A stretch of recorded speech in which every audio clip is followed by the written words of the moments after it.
ќе зборуваме за Светото Евангелие по Матеј, од 8 до 10 глава, од Новиот Завет на Библијата, на Светото Писмо, односно Новиот Завет со Господ Исус Христос. Стариот Завет е Заветот со Отецот Небесен, односно 10 Божји заповеди, кога Мојсей на камени плочки ги донесе заповедите на гората Синај и кога луѓето не можеа да ги исполнат и наместо тоа си излија идол златно теле, односно богот Мамон, богот на парите. Потоа, бидејќи луѓето беа грешни, не можеа да ги извршат 10 Божји заповеди. Таткото Небесен толку не возлюби што го испрати својот единороден син. Значи, први нас Бог не возлюби. Тоа што како христијани треба да го разбереме е дека Господ е љубов и дека Тој не љуби и дека Тој прави се за да можеме да се вратиме ние и да живееме во Неговата љубов. Значи, Новиот Завет е Исус Христос, невин, чист, непорочен, овоплотен ангел во тело, преку Светиот Дух, преку Дева Марија, слегува и ја извршува задачата. Ги зема гревовите на светот, гревовите на отпаднатите ангели, кои заедно со сатаната се фрлени на земјата царува сатаната, и гревот на Адам, бидејќи не ја послуша првата заповед, тој беше во можност да се врати кај Отецот Небесен. Меѓутоа, Господ му рече да не јаде од дрвото на познанието на доброто и на злото, оти ќе умрете. И Ева, излажена од змијата, неговата жена, во Едемската градина, го тера да јаде од доброто и злото, и тој сега знае што е добро и зло, и Господ го истера од Едемската градина по силата на законот. Зашто постои Божји закон спротиставен, кој е, како да речеме, еднакво положен на нашите постапки, на нашата вера. Но да се вратиме на Светото Евангелие по Матеј. Го зборувам ова затоа што во православието, а потекнувам од православно семејство во Македонија, многу малку се знае содржината на Светото Писмо на Библијата и мислам дека е навистина штета да се нарекуваш христијанин, а да не знаеш што е тоа, да не си го спознал Исуса Христос за Спасител, да не ја читаш Библијата, слово напишано од самиот Бог преку Светиот Дух, и да не знаеш што прави Исус за тебе, што може да направи Исус и што прави. Значи, Светото Евангелие по Матеј, од 8 до 10 глава, 14 стих, 8 глава, кога дојде во домот на Петра, Исус ја виде тештата негова како лежи болна од треска и се допре до раката нејзина и треската ја остави, таа стана и им служеше. Значи, видите, болестите, дури и во народната македонска култура, болестите се демони. Значи, македонската народна култура разликува болести, демони на болести, демони на судбини, односно проклетства, и демони на елементарни непогоди. Ке видите дека сите тие ги има во Светото Писмо. Кога стана, доведува при него мнозина бесни и он со еден збор ги изгони духовите и ги излекува сите болни. Зборуваме за Исус. Значи, кај Исаија има еден стих, кој има тука понатаму, ќе го прочитам. Он ги зеде нашите немоки, ги понесе слабостите и болестите. Тоа подразбира христијаните би требало да се здрави, исцелени, да живеат плодоносен и победоносен живот, ако го избрали Исуса Христа за свој Господ и Спасител. 17 стих од 8 глава Евангелие на Матеј, за да се исполни кажаното преку пророкот Исаија, кој вели: Он ги зеде на себе нашите немоки и ги понесе болестите. Исус Христос. Па тогаш, ако ги земал тој, немате потреба вие да ги носите, ако го изберете Исуса Христа за Господ и Спасител. Ако му се молите на Исуса, а не се молите на светците, на Богородица и на не знам кои други Свети кои може би му служеле на Христа, но не се достојни, бидејќи пишано е во Светото Писмо, ако го читате, дека славата е негова на Отецот Небесен и неговиот Син Исус Христос. Кога виде околу себе многу народ, Исус им заповеда на учениците да минат на другата страна. Тогаш се приближи до Исуса еден книжник и му рече: Учителе, еден е учителот, еден е создателот, еден е судијата. Учителе, Матеј кој го напишал ово Евангелие преку Светиот Дух, ке врвам по тебе каде и да одиш. Видете, чин на вера. Исус има еден стих кој вели: остави се земно и врви по мене. Не случајно е даден овој стих, ако го разберете, дека Исус ни е даден како образец како да живееме во љубовта Божја, да се откажеме од гревот и да се вратиме во Царството Божјо, во Царството Небесно, кај нашиот Отец Небесен, да бидеме на вистина Негови синови и ќерки Божји. Матеј, значи, му вели: Учителе, ке врвам по тебе каде и да одиш. А Исус му рече: Лисиците имаат легла, а птиците небески гнезда, а Синот човечки нема каде глава да подслони. Лисиците имаат легла, а птиците небески гнезда, а Синот човечки нема каде глава да подслони. Ние зборуваме за Син човечки кој нема каде глава да подслони. Ние зборуваме за Син Божи кој ќе има каде да ја подслони својата глава. Нема да му бидат потребни лисиците и птиците небески да имаат гнезда, туку ќе биде вгнезден во неговото срце Отецот Исуса Христа, неговиот Син. Друг пак од учениците му рече: Господи, позволи ми најнапред да отидам да го погребам татко ми. Но Исус му рече: Врви по мене и остави ги мртвите да ги погребуваат своите мртовци. Мртвите да ги погребуваат своите мртовци. Па видете, на повеќе места во Библијата е пишано: избери живот, ви се дава да изберете живот во Исуса Христа или смрт. Гревовна смрт со сатаната, паднатиот ангел, кој засега ја владее земјата и се што е земно. Се му е дадено да му се поклони на паднатиот ангел, на сатаната, освен оние што ќе го изберат Исуса Христа и ќе се вратат кај Синот, кај преку Отецот, преку Исуса Христа, Синот Божи, ќе станат синови Божи, ќе се вратат кај Отецот Небесен. Остави ги мртвите да ги погребуваат своите мртовци. Ние зборуваме за мртви луѓе кои се мртви во грев, живеат во грев, во тело. Телото старе е краткотрајно и потоа душата оди на суд и се враќаат во нов циклус за да можат свесно да го изберат Исус Христос. Мртовци кои погребуваат мртовци. Никој се сетам на обредните адети што ги има во македонската народна култура, а влезени во христијанството кои потекнуваат од античко време.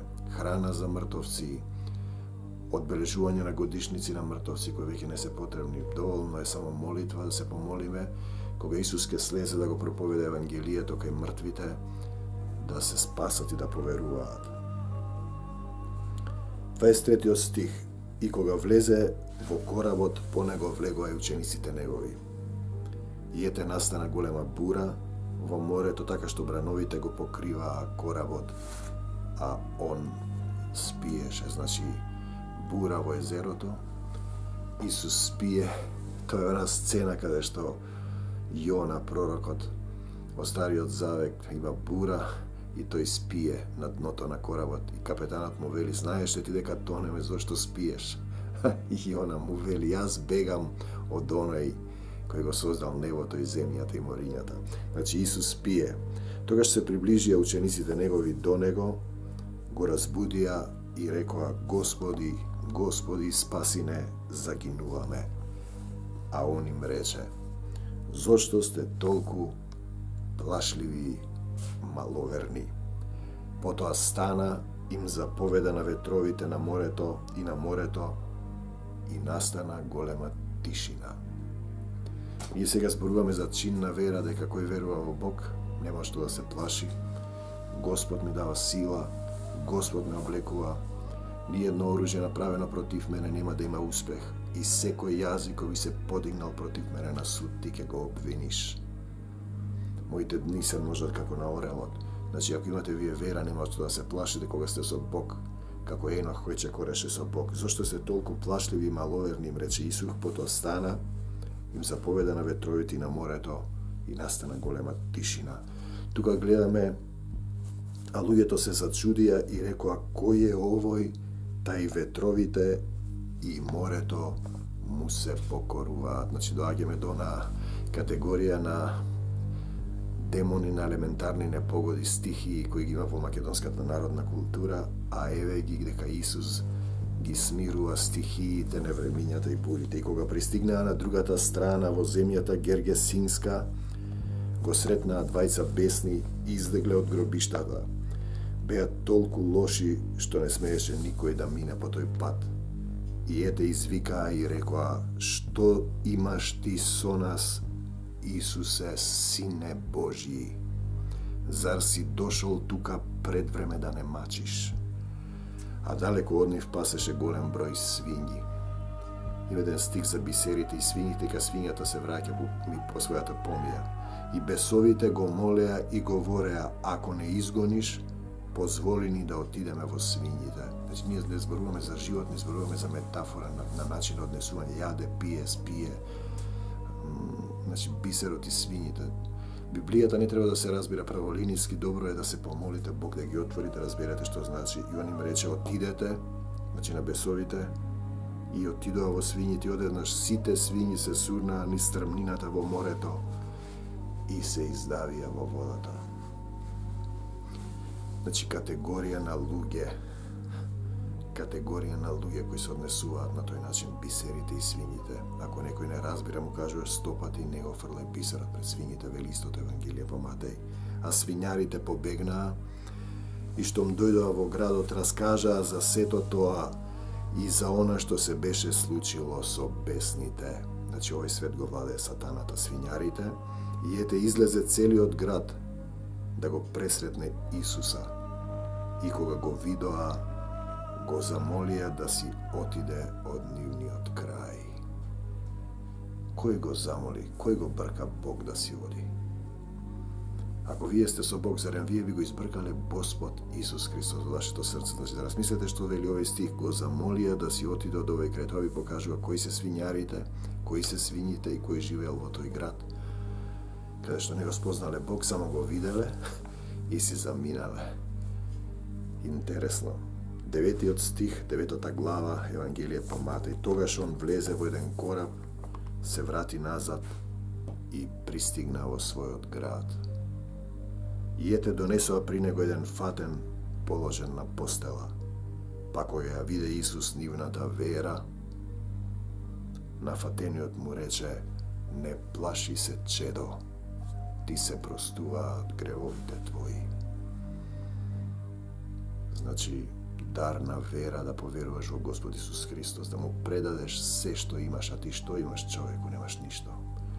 Ако видите што пише во Библијата, дека човекот е создаден од прав земја, ти си само куп кал, без дух, и му дувна во душата на човекот. Душата, дух, во лицето дух животен. Значи, без духот животен Божи ти си кал, не плаши се, чедо, ти се простуваат гревовите твои. Ние зборуваме за простување на вашите гревови. Тешко е да му објасниш на некој човек што е горд, дека нема гревови. Ние имаме гревови по два принципа. Првиот, дека ние сме паднати ангели, што сме материализирани овде на земјата. Че Господ е дух и треба да му се поклонуваме во дух и вистина. И ние сме дух, значи дух кој се материализирал во тело. Прво е проблемот што имаме гревовна природа, бидејќи сме отпаднати со сатаната. Пишано е дека сатанат и неговите ангели, кога војуваа со архангелот Михаел, се фрлени на земјата. Значи, на земјата живеат паднати ангели. Ви имате гревовна природа и по Адам, бидејќи на Адам му беше дадено, како еден од првите луѓе на земјата, да се откупи од гревот, да живее во Едемската градина. Имаше се што сака да јаде, да пие, не требаше само да јаде од едно дрво, но неговата гревовна природа не издржа. Змијата ја прелажа Ева, Ева го прелажа него и потоа настана живот во проклество. Избра живот наместо смрт. Ако изберете живот во Исуса, може да ви го кажи истото ова и ќе ви го каже: не плаши се, чедо, ти се простуваат гревовите твои. Тогаш некој од книжниците рекоа во себе: овој богохулствува. А Исус, штом ги разбра мислите им, ми рече: зошто мислите лошо во срцата ваши?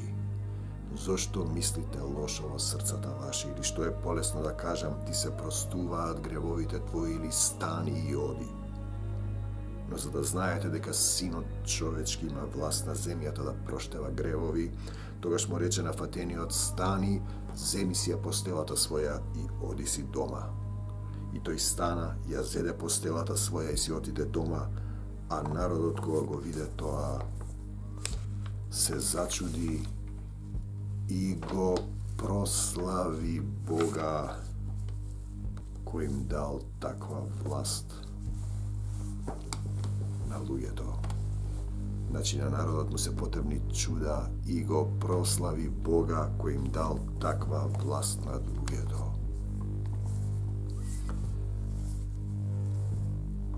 Ако вие имате верба во Исус Христос и го замолите да ви го отвори срцето, да не мислите лошо во срцата ваши, зашто Господ сака чисто срце.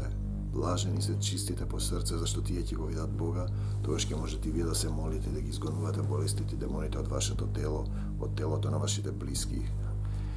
Но тоа е патека на Исус Христовата жртва. Потребен ви е дар на верба, да го читате Светото Писмо. Не мора да одите да извршувате некакви обреди, да славите слави кои немаат врска. Вие треба да го повикате Исус да живее со Отецот и со Духот Свети во вашето срце. А кога си одеше од таму, Исус виде еден човек по име Матеј како седи на митници и му рече: врви по мене. И тој стана и тргна по него. Значи Исус ти вели: врви по мене, врви по мене. И ако станеш и врвиш по него, ќе станеш Син Божи, ќе ти даде сила и ќе се вратиш во Царството Небесно и ќе бидеш, ќе ја победиш смртта и ќе живееш во Божијата љубов. Зашто тие имаа подобра, има еден стих во Светото Писмо, односно небесна татковина. Ќе живееш вечно, инаку животот во телото е ограничен, имаш можност со својата волја, со својот ум и срце да го избереш Бог и да се спасиш. Затоа живееш на земјата, брате и пријателе. Значи Исус му рече на Матеј: врви по мене, и тој стана и тргна по него. Тоа ти го вели и тебе, секој му го кажува. Ако сакаш да живееш во овој гревовен свет, каде што те матка сатаната, те врзува со неговите бранги повели, гледаш дека светот е лажен, издвои две добри нешта кои се добри на светот, покажи ми еден чесен човек кој не е грешен. Што важи во овој свет? Ни законот, ни правдата, насилство, убиство, силување, кражби, проституција, дрога, поништување на народи. Но се враќаме на 10-тиот стих, и кога седеше Исус на трпеза дома, одеднаш мнозина митници и грешници дојдоа и седнаа до него и до учениците негови. Грешници и митници, наштом го видоа тоа, фарисеите им рекоа на учениците негови: зошто вашиот учител јаде и пие со митници и грешници? А Исус, кога го чу тоа, им рече: здравите немаат нужда од лекар, а болните. Одете и научете се што значи милост сакам, а не жртви. Зашто не сум дошол да ги повикам праведниците, туку грешниците на покаяние. Значи Исус е дојден да ги повика грешниците на покаяние. Има еден стих кој вели: милоста во судот се пофалува. Милост сакам, а не жртви. Милост во вашето срце. Милозливо срце му е мило на Господа, не срце што осудува. Тогаш дојдоа при него учениците Јованови и рекоа: зошто ние и фарисеите постиме многу, а твоите ученици не постат? А Исус им рече: зар можат сватовите да бидат нажалени додека е со нив младоженецот? Но ќе дојдат дни кога младоженецот ќе се оттргне од нив, па тогаш и тие ќе постат. Видите, метафорично, младоженецот е Исус, а невестата е свадбата, односно црквата. Црквата Христова, кај што вели јас сум главата. Исус е главата на црквата, а сите други што веруваат во Исус се неговите органи. Така да во Библијата немаат драматуршки поделби по Светото Писмо, кои го разбираат праворински, затоа треба да се помалат и да разберат што зборува Светото Писмо. Повторно ќе повторам, нема таму светци, слави, празници, нема празниколюбци, туку има Христокефално царско свештенство, покорно на Отецот Небесен и неговиот Син Исус Христос.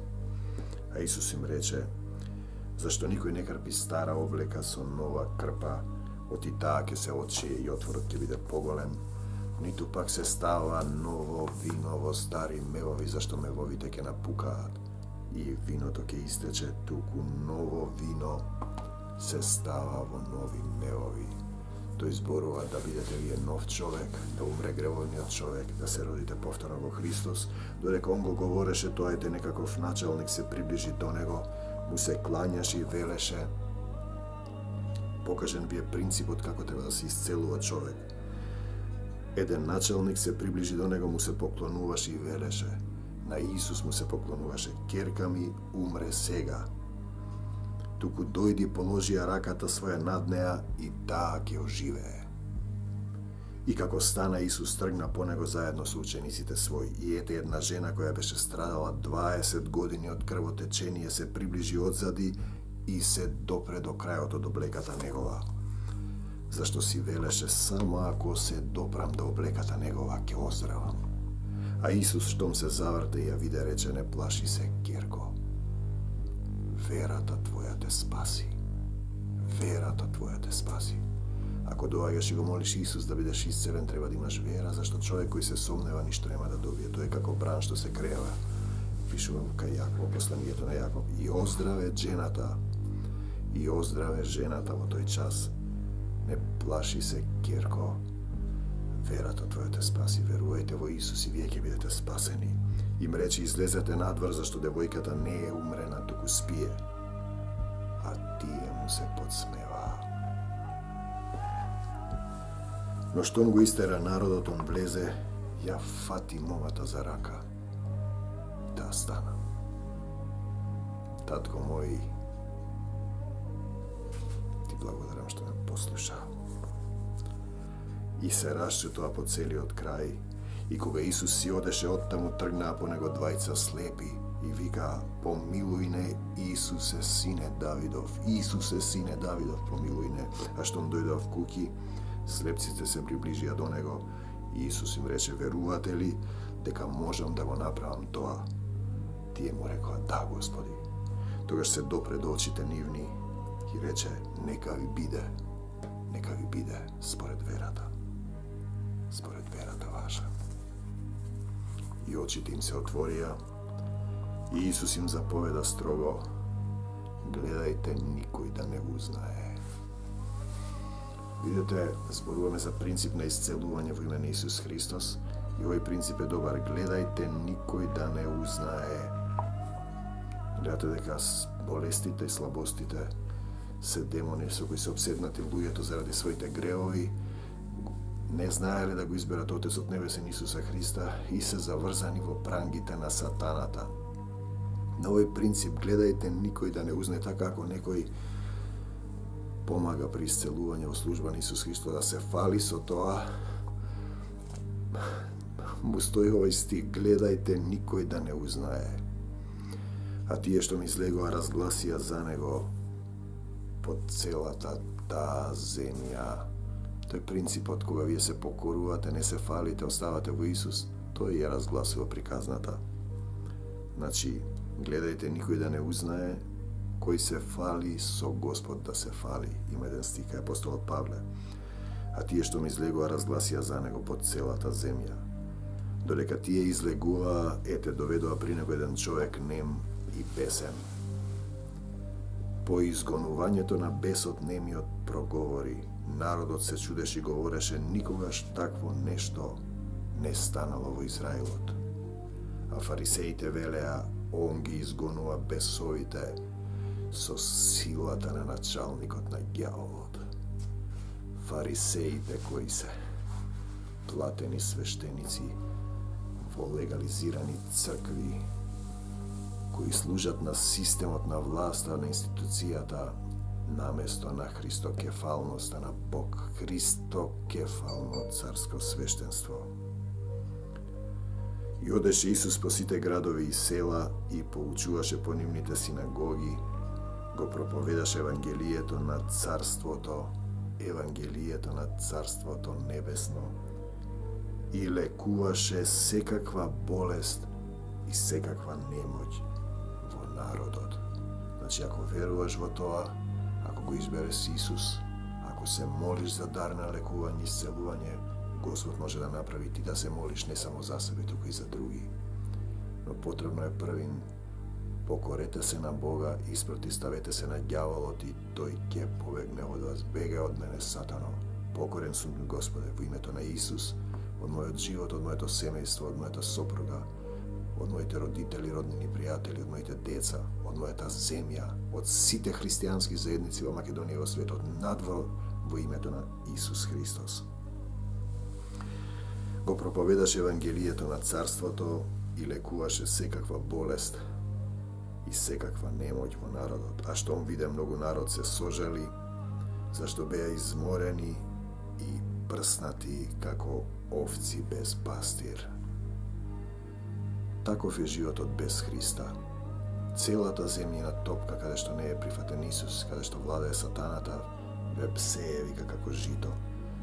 Значи, штом виде многу народ се сожали, зашто беа изморени, вие сте изморени, прснати, како овци без пастир, живеете во лажовен свет, кој ви искористува, кој ве врзува, во кој вие трчате и барате, дека ќе најдете мир, љубов, светлина, но тоа го нема во светот, зашто светот го владее царот на темнината.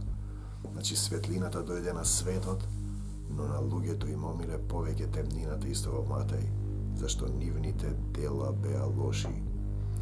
И вие тогаш похотта на телото, похотта на очите и гордоста на животот ве владеат.